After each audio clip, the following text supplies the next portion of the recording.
Kopi dan tradisi, bagai irama dan nada, beriringan di setiap bait kehidupan masyarakat Bondowoso dan Banyuwangi.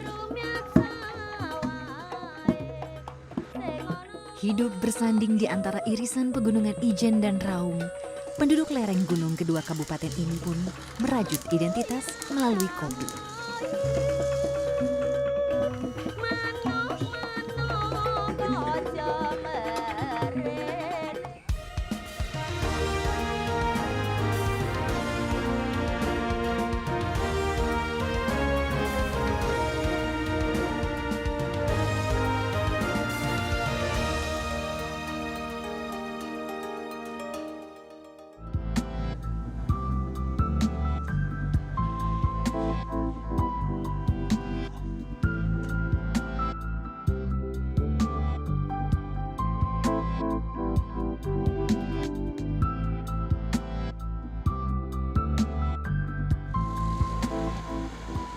Di masa panen, saat memetik kopi menjadi masa yang kerap dinanti petani kopi. Tahun ini hasil berlimpah, ucap syukur pun dipanjatkan.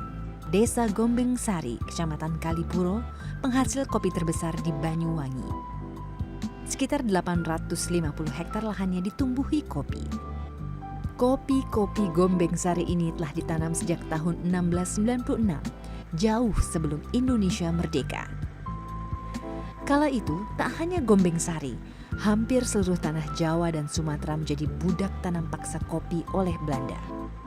Masa kelam kolonial meninggalkan ceri-ceri kopi yang menjadi sumber penghidupan hingga kini. Le ale kapi, yuk ningku reng nanam kopi kayak itu. Zaman dulu. Jadi artinya lari-lari kabeh, ayo deleng wong nandur kopi. Anak-anak semua mari lihat orang nanam kopi begitu. Ya, satu bait lagu tanam kopi itulah yang mampu diingat oleh Andi Supandi. Bukan bahasa Osing, bukan pula bahasa Jawa, melainkan bahasa Madura. Di masa tanam paksa, pekerja kebun banyak diambil dari Madura. Disinilah akulturasi budaya menyatu dalam satu tradisi campuran di Banyuwangi. Pertama kan Belanda yang dulu seperti tebu itu, kopi ya. Kopi sama tebu itu sama, sampai ada pabriknya. Kopi juga itu pabrik Kalibenda dulu. Kopi, gitu loh. Jadi mulai dulu, buruhnya kebanyakan dulu kan di sini Madura. Makanya tadi kan bahasa Madura nanam kopi yang pertama. Ada yang bahasa Osing, kan gitu. Jadi kebanyakan orang gunung itu Madura dinamai kopi. Sampai sekarang. Kopi-kopi merah di perkebunan Kali Klatak Banyuwangi menjadi saksi pergantian zaman dan pergeseran tradisi. Terbebas dari penjajah, perkebunan pun banyak yang turun ke tangan rakyat. Sukacita rakyat Nusantara kala itu ditandai dengan tarian-tarian pamujan, manifestasi akan kebahagiaan atas terbebaskan dari tanam paksa.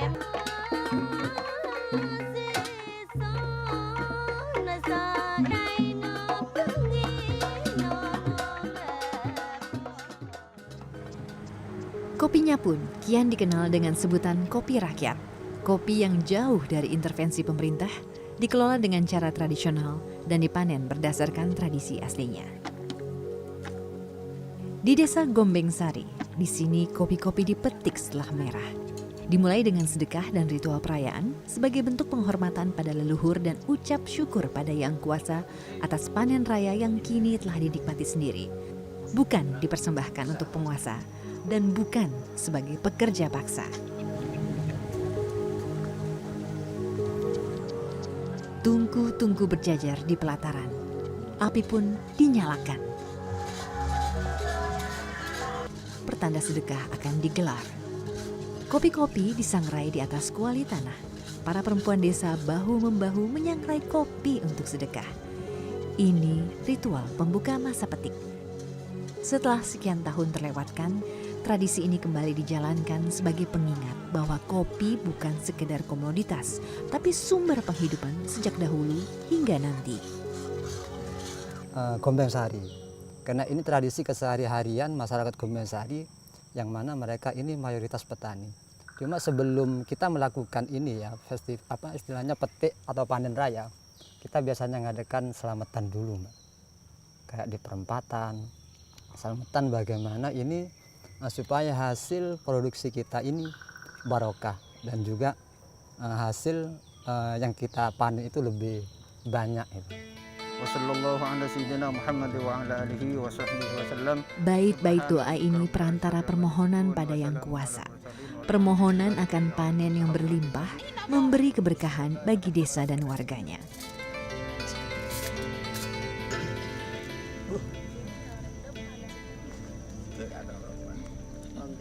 Hampir setiap warga Gombeng Sari berkirim doa sebelum memetik. Demikian ini kerap dilakukan, bersumbang tenaga, saling membantu memetik kopi bergantian dari satu kebun ke kebun lainnya. Bagi warga Gombeng Sari, memetik kopi adalah meracik tradisi. Tradisi berbagi dan memberi tanpa pamrih. Tiap pagi sebelum kebun kita biasanya kan bareng-bareng ngopi dulu.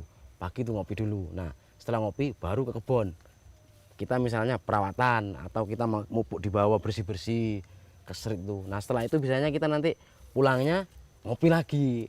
Malam pun kita ngopi, kumpul lagi, ngopi-ngopi gitu, Mbak. Di sini, kopi bukan sekadar biji, tapi butiran mutiara yang patut dijaga dan dirawat kelestariannya. Kopi ini adalah warisan yang paling istimewa kalau menurut saya. Karena kopi ini adalah mutiaranya orang kampung sini. Jadi kopi ini adalah penghasilan utama. Dan kopi ini sejarahnya penuh perjuangan. Karena ketika kita mencari bibit kopi ini, kita pun harus tidak boleh terang-terangan pada zaman itu. Karena harus sembunyi-sembunyi.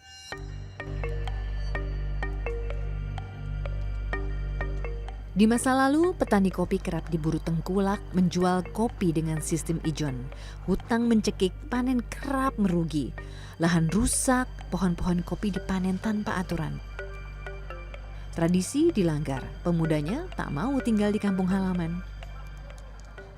Kita ingin menularkan bagaimana sekarang generasi muda yang awalnya di sini banyak perantauan ya. Mereka cari pekerjaan ke Bali, ke Malaysia. Padahal kita mau kaji, di sini ini potensinya sangat luar biasa, terutama pada komoditi kopi. Istilahnya dengan adanya filosofi kopi di Gombeng Sari, satu seruput kopi itu kan memunculkan 1000 inspirasi.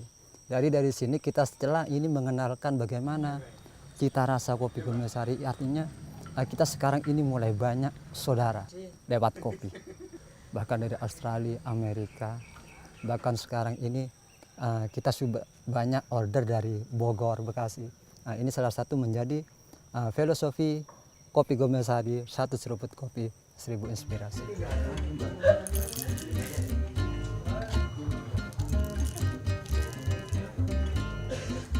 Pelan.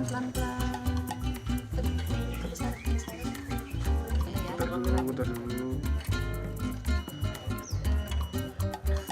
Banyak sumut.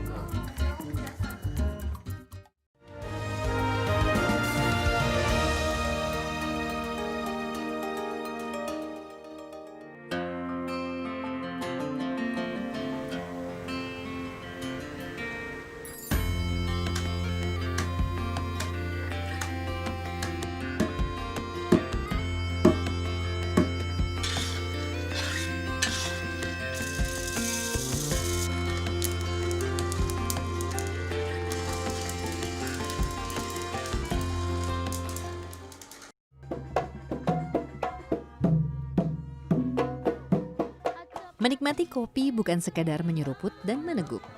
Dari tangan petani-petani terampil tersaji bubuk hitam beraroma khas.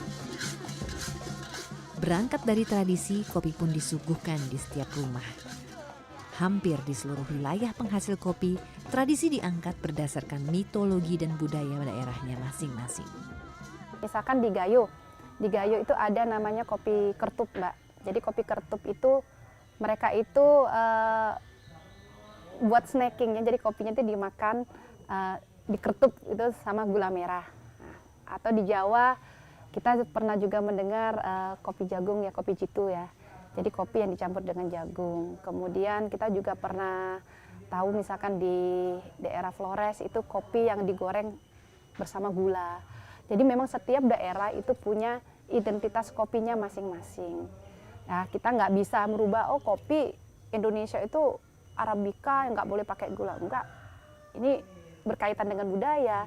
Tidak hanya dari cara minumnya, dari cara tanamnya pun mereka punya upacara masing-masing. Misalkan di Gayo mereka punya upacara namanya mantra kopi. Jadi pada saat kopi itu akan dibungakan, mereka membaca mantra tertentu, membisikkan doa, sebenarnya membisikkan doa kepada kopi itu harapan-harapan mereka supaya kopi tadi itu berkembang dengan baik, berbuah dengan baik. Di Jawa pun seperti itu. Mungkin pada saat panen raya mereka mengadakan tasyakuran seperti sekarang. Itu kan sebagai rasa syukur akan kopi. Sebenarnya itu adalah komunikasi si petaninya kepada si kopinya.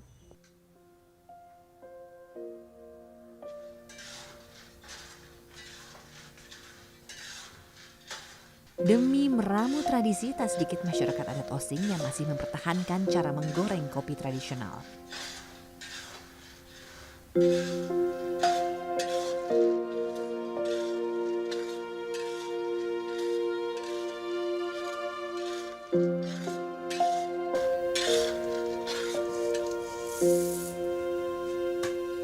Suara lesung beradu antara kopi dan kayu memecah sunyi.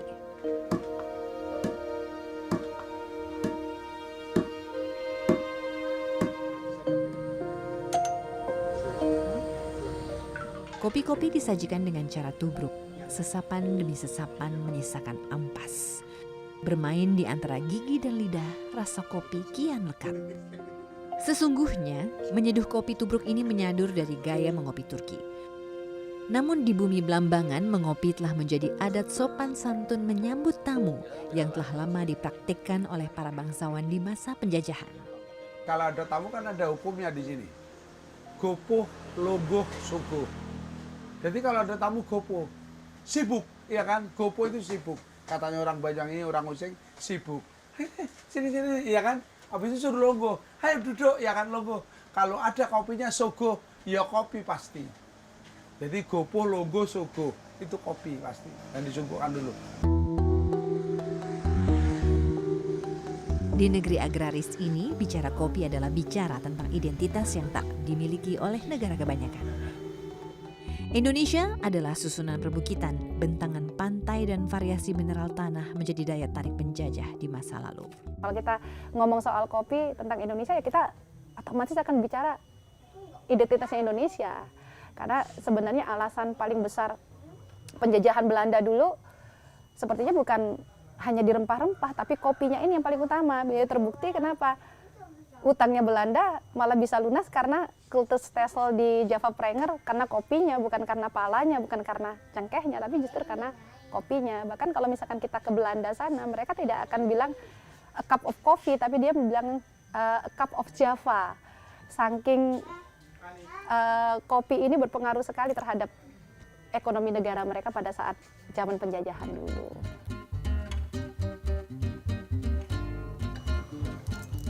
Kopi Indonesia kini tak sekadar bicara tentang rasa.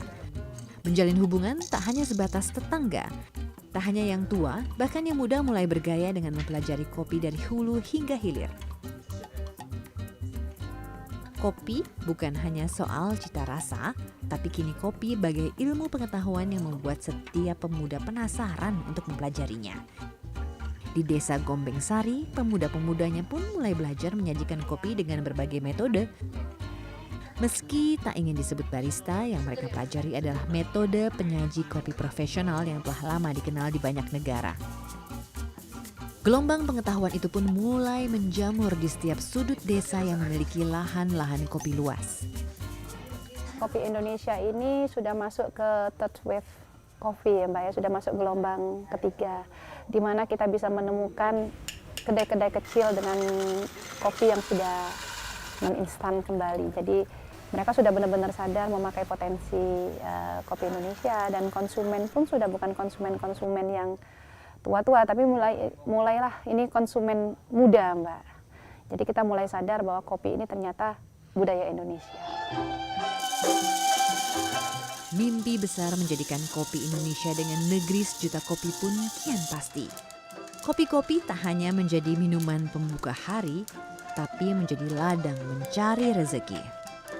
Mulai dari Pasuruan, Jember, Bondowoso, Situbondo hingga Banyuwangi, industri kopi rumahan mulai tumbuh. Menyangrai kopi tak lagi 1 atau 2 kilo, namun berkilo-kilo dengan menggunakan alat sangrai modern.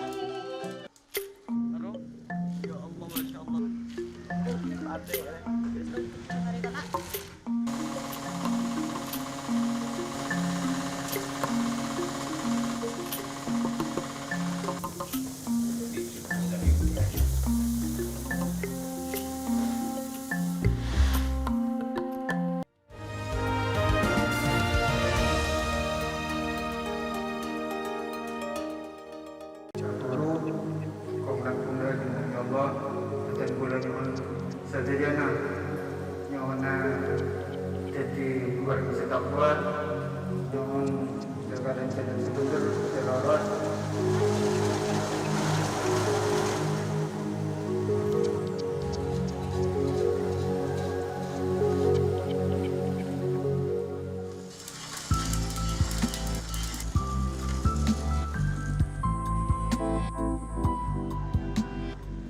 Beginilah kopi masa kini, disentuh oleh tangan-tangan petani profesional, diolah dengan berbagai metode.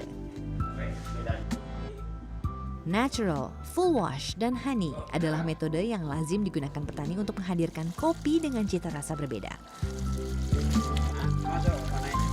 Tanah boleh sama, jenis kopi pun sama, tapi cita rasa dan gaya penyajiannya tentu berbeda. Petani yang dulu tak kenal kata petik, kini pun mulai menjadikan petik sebagai tradisi yang harus dilakukan setiap panen tiba. Sebelumnya, petani-petani ini memanen kopi dengan cara diperosot atau menarik biji kopi secara paksa bersamaan dari batangnya. Sekarang, memetik kopi, memilih dan memilah yang terbaik menjadi keharusan yang tak boleh diabaikan.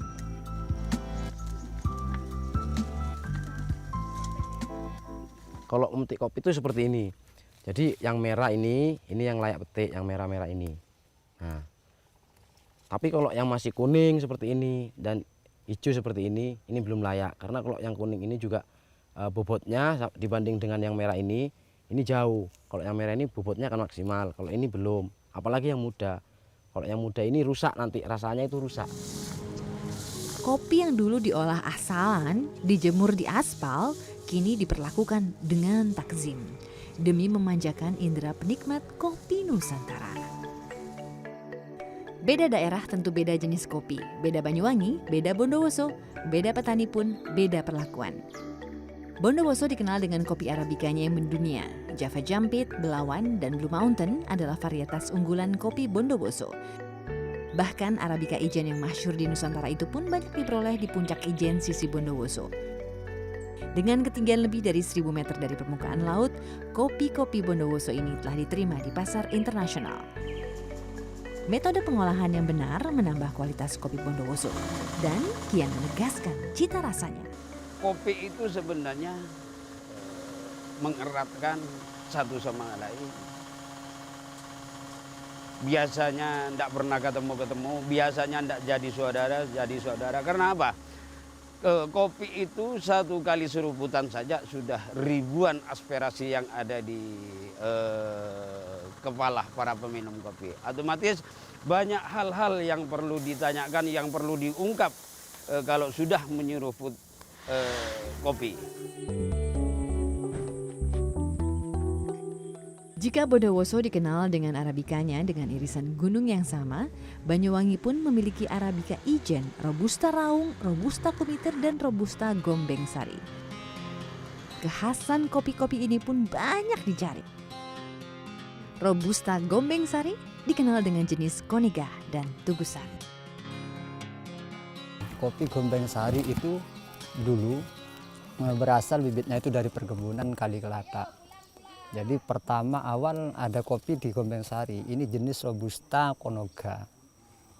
Untuk generasi kedua itu muncullah Robusta Claras. Untuk yang ketiga muncullah Robusta Tugusari seperti ini. Jadi ini satu pohon, ini ada 2 varietas. Jadi ini Togosari, yang ini yang jenis Konoga. Kenapa kok ini satu pohon ada 2 varietas? Nah, kita Gomesari ini memang kopinya dibilang unik gitu loh. Karena kita pelihara cabang nyusu di bawah ketinggian 50 meter. Itu akan tumbuh yang namanya Konoga. Tapi sudah di atas 1 meter ini akan muncul Robusta Togosari. Kopi-kopi di Gombeng Sari pun diperlakukan bagai anak sendiri. Untuk mengenal kopinya dengan baik, petani kopi harus mampu berkomunikasi dengan setiap pepohonan kopi di kebunnya. Kopi ini kalau bagi saya sudah seperti ini, seperti keluarga. Jadi kalau kopi ini sudah diproses, lalu misalnya kita petik, terus kita pecah, kita jemur biji, lalu kita kita seduh, perasaan itu puas. Jadinya saya tuh ngerasa lego gitu loh, ngerasa bangga. Untuk mematri tradisi mengolah kopi agar tetap lestari, rumah-rumah pengolahan kopi di Bondowoso dan Banyuwangi pun membuka diri berbagi pengetahuan lintas generasi. Mempelajari mulai dari cara mengenal pepohonan kopi, memprosesnya dengan berbagai metode, hingga memilah. Memilah kopi untuk mengenal bentuk dan ciri kopi berkualitas tinggi. Mimpi para petani, warisan kopi ini tak berhenti sampai di sini. Mengikat langkah anak-anak mereka agar tak menjual keringat ke luar negeri.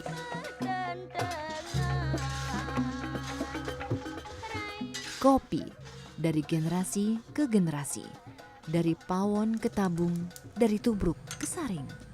Disajikan lintas tradisi, dipupuk dengan cinta, dari mulut menyentuh otak dan turun ke hati.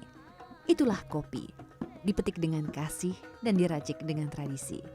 Kopi akan abadi menebar harum hingga pelosok negeri.